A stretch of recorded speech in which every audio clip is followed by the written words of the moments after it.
Welcome to toy-polloi. Hello and welcome to toy-polloi and another video on the Miss Graded Masters of the Universe Hard Head Skeletor that I've been covering over the last few months. Now, if you don't know the story of this, I had a couple of figures that were previously graded.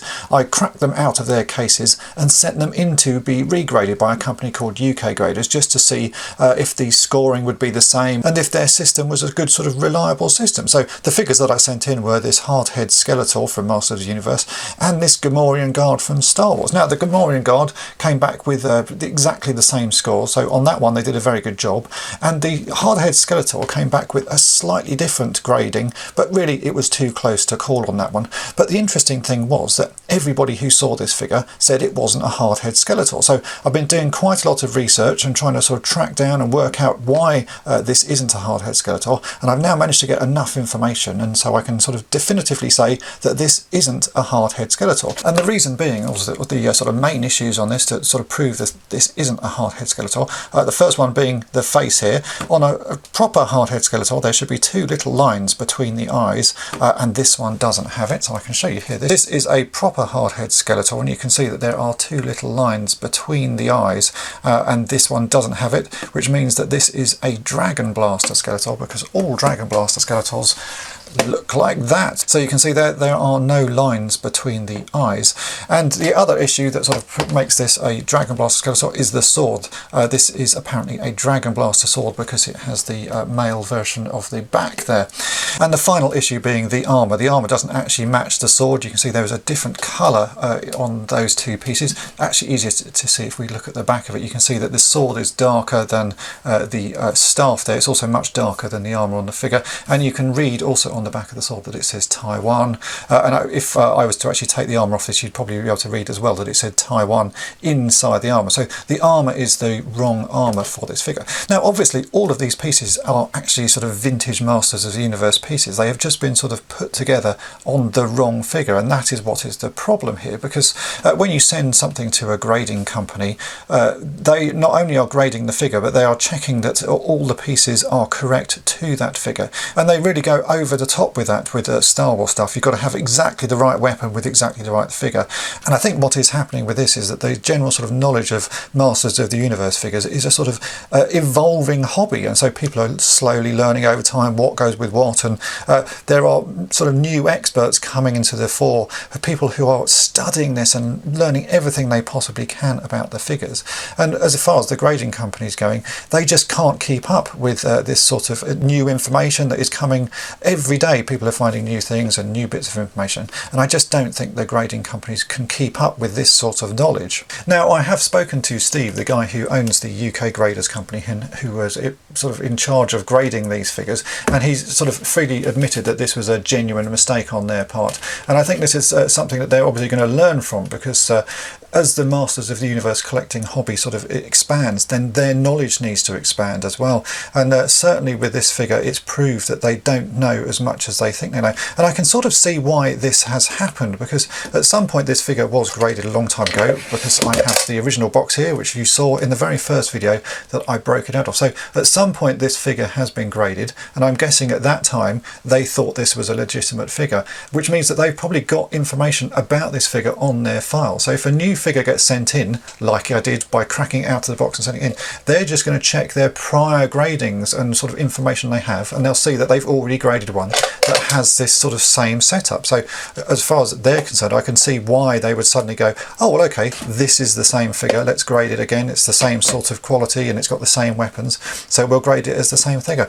But in the meantime, the collecting world has sort of got new knowledge and new information, and so this sort of mistake happens, which sort of that shows there is a little bit of a flaw in the system, that these grading companies, obviously they try and know as much as they possibly can, but there's so much information out there that and sort of new information coming in that they literally can't know everything, and I can see why mistakes like this happen.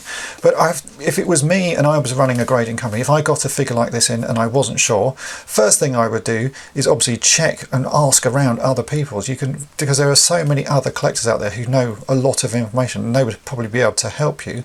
Or if they're not sure, just don't grade it. That would be the simple thing to do. Just say to the person who sent it in, that we can't prove that this is the correct figure, so we are not going to put our name to it and not grade it, and that would save an awful lot of problem. There are some other things I think they should do as well when it comes to grading. Is first up, I would put a date of when the figure has been graded in the sticker, so you can clearly see when it was graded, and that gives you a better idea of how old that was, and what new information has come to the fore, because obviously things do progress in this hobby. And I also think it would be great that when you got something like this graded, they sent you some information about why it was graded as it was. As it stands, you send something in to be graded and all you get back is the figure like this. There's no information, no extra details. If they sent you a little sort of piece of paper that told you why they'd graded it like it was, and maybe also gave you some other archive numbers, because all of these figures have an archive number, you can see here. They could give you some other archive numbers of figures that are similar or exactly the same to the one that you have had graded. That way you could sort of double check and sort of get a bit more information.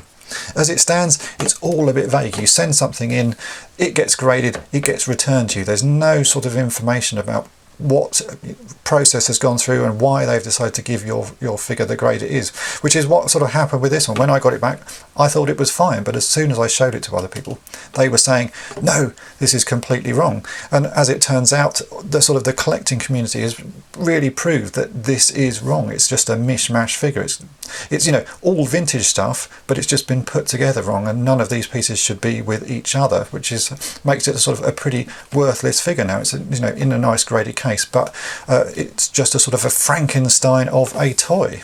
As far as this sort of figure goes and the gradings that I got done, it's shown up a little bit of a flaw in the system that I already am not a massive fan of the grading and how it's done, just because it does seem vague and it's a very arbitrary thing. I think this whole grading thing shows that actually they do know quite a lot about Star Wars stuff, because a lot of the things that they get graded, they're very knowledgeable about what weapons go with what and what figures come with which bits and bobs. So they do know what they're doing when it comes to Star Wars. But Masters of the Universe is another massive hobby, and they literally can't know everything. And I think you need to specialise in one thing, specialise in what you know, and if on figures that you're not sure about, maybe take a step back and sort of admit that there are some things you don't know, or do a little bit more research. If it takes more time to get a figure graded because you're spending time trying to track down whether this is a legitimate combination of things, that would make much more sense, because you're only as good as the knowledge that you have, and if you don't have that knowledge, you end up with mistakes like this, and it just sort of damages your reputation, because who in the Masters of the Universe world would risk getting figures graded by you when things like this happen? It's a relatively common figure really, and it should have been quite an obvious thing not to grade, or do a bit more checking. So I would say it was very nice to chat with Steve, and he's a very nice guy, and I'm sure his heart is really into doing this, and he's obviously got a lot of knowledge, but I just think a little bit more research needs to be done on some figures, and if you don't know about those,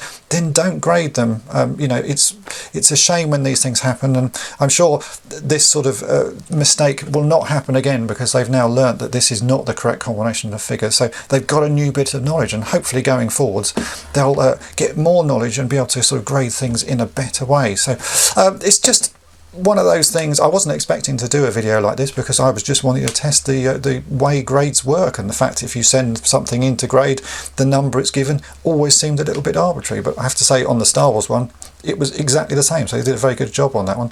It's just combinations of weapons and figures, and that it gets very complicated, and I don't believe anyone can know everything and every combination. I certainly don't. When I collect toys, I've got Star Wars figures with the wrong weapons. There's a sort of, to me they look like the right weapon, but they're not the weapon that came with the toy at the time, because I don't particularly care. But if you're into this sort of collecting things perfectly graded and they've got to be exactly right, then it does have to be exactly right. So I hope this video has been of interest to you. It's certainly been an interest to me, because I've had to do an awful lot of research. I want to say a massive thank you to all the collectors out there who've given me tons and tons of information on Skeletors, more than I ever thought I would ever know about Skeletor. It's been fascinating. So if you enjoyed this video, then make sure to hit the subscribe button and tap the bell to be notified each time I upload a new video. And thanks for watching. Thanks for watching toy-polloi. Subscribe for more great videos. You can also follow toy-polloi on Twitter, Facebook, and Instagram.